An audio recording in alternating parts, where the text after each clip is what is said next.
ఏడవ తరగతి తెలుగు ప్రథమ భాష విద్యార్థిని విద్యార్థులకు స్వాగతం, పునఃస్వాగతం, శుభోదయం. నిజం నిజం అనే పాఠ్యాంశము సుదీర్ఘంగా సాగుతోంది. గత 2 వీడియో తరగతుల్లో మనం శ్రీనుకి వాళ్ళ మామయ్యకి జరిగినటువంటి సంభాషణ వింటున్నాము. దీని నుండి మీరు ఇప్పటివరకు గ్రహించినటువంటి విషయము శ్రీను అబద్ధాలు ఆడుతున్నాడని. మరి మామయ్య సంగతి ఏమిటి అనేది ఈరోజు వీడియో పాఠంలో మీకు తెలియజేస్తున్నది మీ ఉపాధ్యాయులు శ్రీ జీవి శ్రీనివాసులు. ఇప్పటివరకు ఎక్కడి వరకు చేసుకున్నామంటే, ఇంకా వచ్చే పాఠంలో మీ నాన్న నిన్ను రమ్మన్న మాట అబద్ధమే. ఇది మనకి జరుగుతున్నటువంటి పాఠ్యాంశము. సీతన్న నువ్వు కలిసి వెళదామనుకున్న మాట అబద్ధమే. 2 అబద్ధాలు ఆడేవు. ఛీ వెధవా అని ఛేదరించుకునేసరికి సీనుకు పాపం ఎందుకో ఇన్ని అబద్ధాలు ఆడానా అని పశ్చాత్తాపం కలిగింది. పెద్దగా ఏడ్చాడు. పొంగి వస్తున్న దుఃఖాన్ని ఆపాలని వాడు ఎంత ప్రయత్నం చేసినా ఆగలేదు. వాడు వెక్కి వెక్కి ఆడటం సాగించాడు. ఛా పో వెధవా, ఇంకెప్పుడు అబద్ధాలు ఆడకు అని చెప్పి వాడిని పంపేశాను. శ్రీనుకు పశ్చాత్తాపం కలిగినట్లుగా నాకు బాగా నమ్మకం కలిగింది. ఇంకా వాడు ఎప్పుడూ అబద్ధం చెప్పడు. ఒక కుర్రవాడిని సన్మార్గంలో తిప్పగలిగాను అని నాకు చాలా సంతోషం కలిగింది. కాబట్టి ఇప్పటివరకు ఉన్నటువంటి సంగతులను చూసుకుంటూ వస్తే శ్రీను అబద్ధం మీద అబద్ధం ఆడుతున్నాడని మామయ్య అపోహపడ్డాడు. నిజమా అనేటువంటిది కూడా మనం చూడాలి. నిజంలో ఏమిటి నిజం, శ్రీను అబద్ధం ఆడిన మాట నిజమా ఏమిటి అనేది చూడాల్సి ఉంది. అయితే పాపం శ్రీనుని ఇప్పుడు కేకలేశాడు వాళ్ళ మామయ్య. చీ వెధవా నేను ఛేదరించుకున్నాడు, అంటే అసహించుకుని శ్రీను పంపించేశాడు. పాపం శ్రీను వెక్కి వెక్కి ఏడుస్తున్నాడు. ఆ ఏడుపుకి కారణం కావాలంటే మనం ఈరోజు ఇంకొంచెం ముందుకు వెళ్ళాలి. ఆ తర్వాత విషయం ఏమైందో చూద్దాం. కానీ ఒక్క విషయం నన్ను చాలా బాధ పెట్టింది. వాడు అబద్ధాలు ఎందుకు ఆడినట్లు?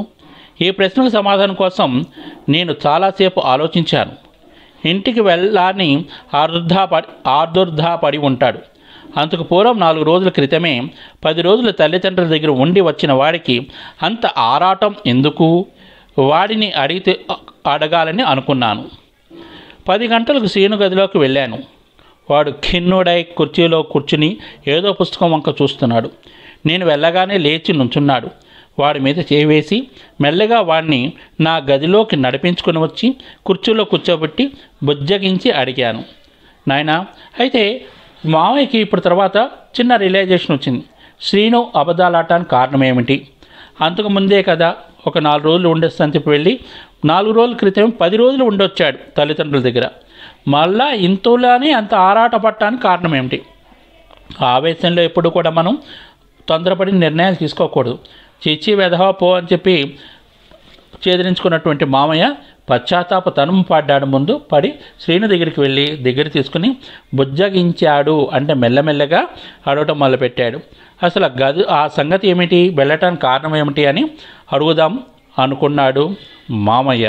దానికి శ్రీను ఏం సమాధానం చెప్తున్నాడు చూడండి. ఎందుకురా శ్రీను ఎన్ని అబద్ధాలు ఆడావు?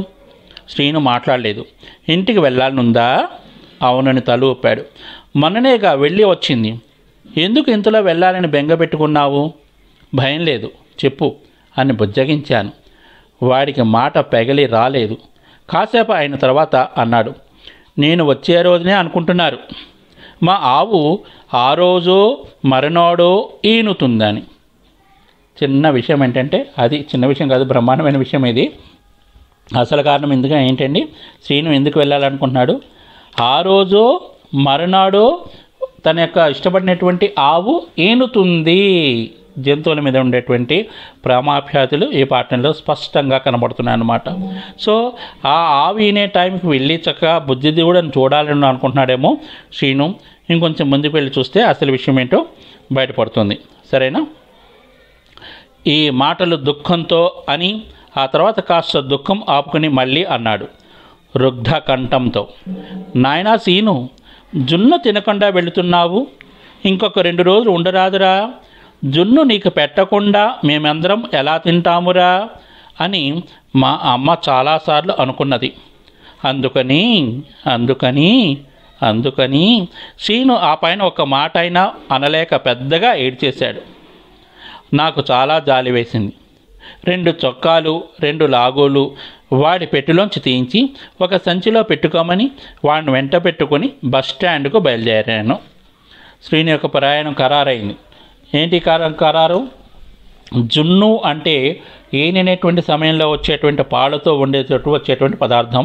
ఈ రోజులో పబ్లిక్ రోడ్ల మీద కూడా చాలా పొల్యూటెడ్ జున్ను దొరుకుతోంది, అందరూ అనుభవిస్తున్నాం.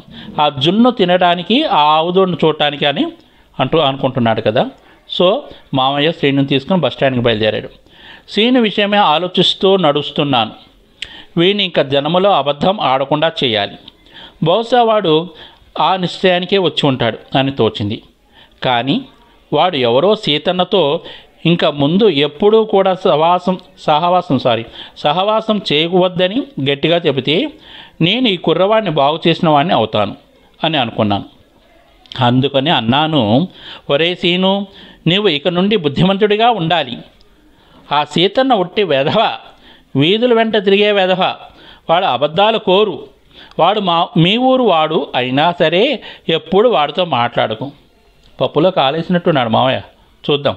శ్రీను విషయం ఆలోచిస్తూ ఇప్పటివరకు వాడిని ఏదో ఘనత సాధించేందుకు పనుకుంటూ మామయ్య వాడిని తీసుకుని బస్టాండ్కి బయలుదేరాడు. బస్టాండ్కి వెళ్ళే దారిలో వీడు ఇంకా బహుశా అబద్ధాలు ఆడడం అనేటువంటి నిర్ణయానికి రావడం జరిగింది. ఆ తర్వాత ఇతని హీరోలాగా ఏం చెప్తున్నాడు? ఎవరితో వెళ్తా అన్నాడు? సీతన్నతో వెళ్తా అన్నాడు కదా. వాడు ఉట్టి వెధవ, వీధుల వెంట తిరిగే వాడు జులాయి వెధవ, వాడు అబద్ధాలు కోరు, వాడు మీ ఊరు వాడే అయినప్పటికీ కూడా ఇంకెప్పుడు కూడా వాడిని నువ్వు కలవద్దు, మాట్లాడద్దు. ఎప్పుడూ కూడా పరులు నిందించేవారే మన తల్లిదండ్రులు, వాళ్ళ యొక్క తప్పులు తెలుసుకునేవారు కాదు. సరే, ఇంకొంచెం ముందుకు వెళ్దాం. అసలు విషయం తెలిసిపోతోంది. అది కాదు మామయ్య. ఏది కాదురా వెధవ, సీతన్నను నేను ఎరగను అనుకున్నావా? ఈ స్థితిలో నాకు ఒకటి తోచింది.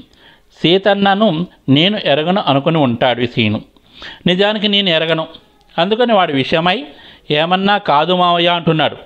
సీతన్నను నేను బాగా ఎరిగినట్లు నటించి దబాయిస్తేనే కానీ ఆ విషయమై కూడా ఉన్న సంగతి బయటపడదు. వీడికి అన్ని అబద్ధాలాడని తోచింది ఉండదు. ఆ వెధవ బోధించి ఉంటాడు సీతన్న మాట. మీ మామయ్యతో ఇట్లా చెప్పిరారా అని చెప్పుంటాడు. ఇట్లా అనుకుని నేను మళ్ళీ సీనును దబాయించాను పెద్ద గంభీరమైన గొంతుకుతో. చూసారా, మన వైపు తప్పు చిన్నది కనపడేటప్పటికి మీ మాస్టర్ లేనంతే, మీ తల్లిదండ్రులు లేనంతే, ఎవరైనా అంతే అలా దబాయిచ్చేస్తున్నారు మీరు అసలు నిజం చెప్పేదాకా. అసలు నిజం చెప్పిన తర్వాత మనం కూడా తరగతులు ఇలాంటి అనుభవాలు చాలా చాలా వస్తూ ఉంటాయి. అసలు విషయం తెలుసుకున్న తర్వాత కూడా వాళ్ళ మేకపోతు గాంభీర్యం తగ్గించకుండా స్టాఫ్ రూమ్లో కూర్చొని వాళ్ళు చాలా బాధపడుతుంటారు. నా అలాగేను. సరే, వాళ్ళ మామయ్య విషయంలో కూడా ఇలా జరిగింది. ఏం జరిగింది? చిన్న పట్టు దొరికింది, క్లూ దొరికింది. సీతన్నను కాబట్టి వాడే వీడిని పాడు చేశాడు అనేటువంటి ఆలోచన ఎవరికి వచ్చింది? మామయ్యకి వచ్చింది. కాబట్టి మామయ్య ఏమనుకున్నాడు? సీను నుండి సీతన్నను వేరు చేయాలి అనుకున్నాడు.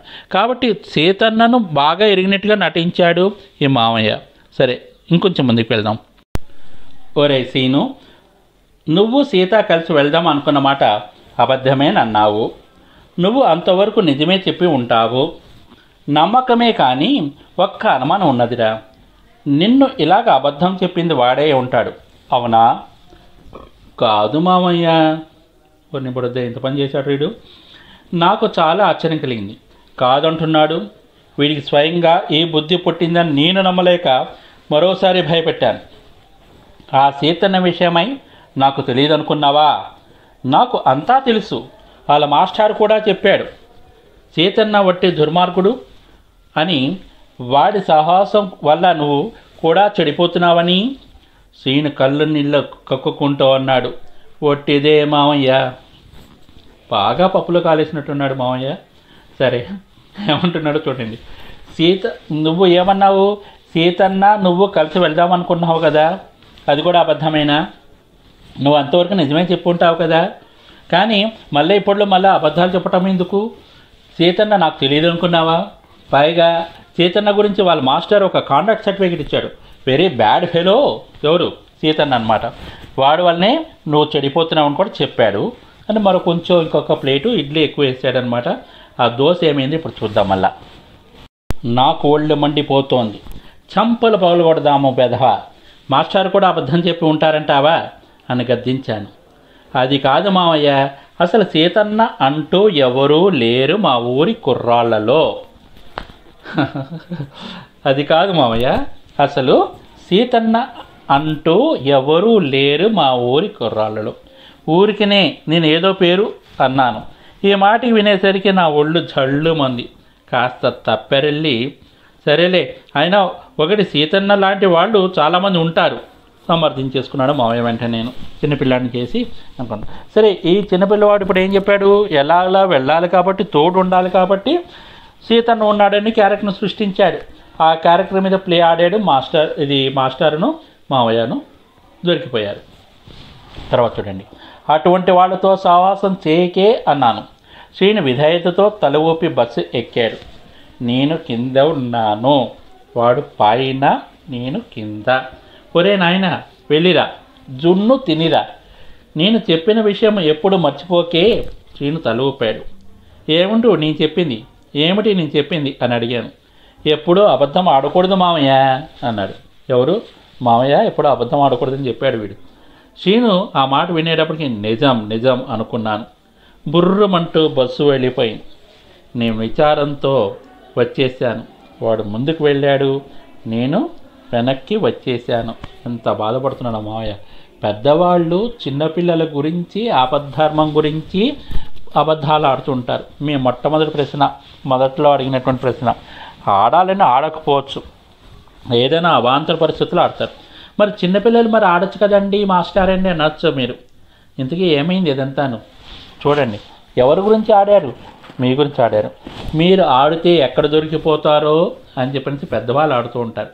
సరే, ఇంకపోతే ఈనాటి ఇంటి పని గమనించండి. మీరు పాఠం చక్కగా ఉంది, కానీ కొంచెం లెంగ్దీ అయింది, సుదీర్ఘంగా సాగింది. త్వరగా మనం కంప్లీట్ చేద్దాం. వచ్చే యొక్క తరగతి గదిలో చేసేద్దాము. ఇప్పుడు చూడండి, ఈనాటి పాఠంలో ఎవరు అబద్ధాలు చెప్పారు, ఏమి గ్రహించారు? 10 వాక్యాల్లో మీ సమాధానం పంపించండి. చక్కటి ప్రశ్న.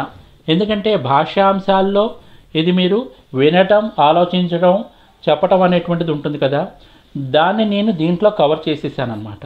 మీకు ఇచ్చినటువంటి మొదట వీడియోలోను, రెండో వీడియోలోను, ఇప్పుడు ఇచ్చినటువంటి అభ్యాసంలోనూ ఏమిటి? వినండి, ఆలోచించి చెప్పండి, మీరు ఊహించి చెప్పండి అనేటువంటి లిజనింగ్ స్కిల్స్, రైటింగ్ స్కిల్స్ కూడా దీంట్లో చెప్తున్నాను. కాబట్టి ఇప్పుడు దీంట్లో ఎవరు అబద్ధాలు చెప్పారు? శ్రీను చెప్పాడు, మామయ్య చెప్పాడు. ఎందుకు చెప్పారు? మీరు 10 వాక్యాల్లో నాకు మీ సమాధానం రాసి పంపించండి. ఈ తరగతి ఇంతటితో సమాప్తము. వచ్చే తరగతితోటి వీలైనంతవరకు వ్యాకరణాంశాలు, భాషాంశాలు ముగించేద్దాము. శుభం భూయాత్. తిరిగి కలుద్దాము.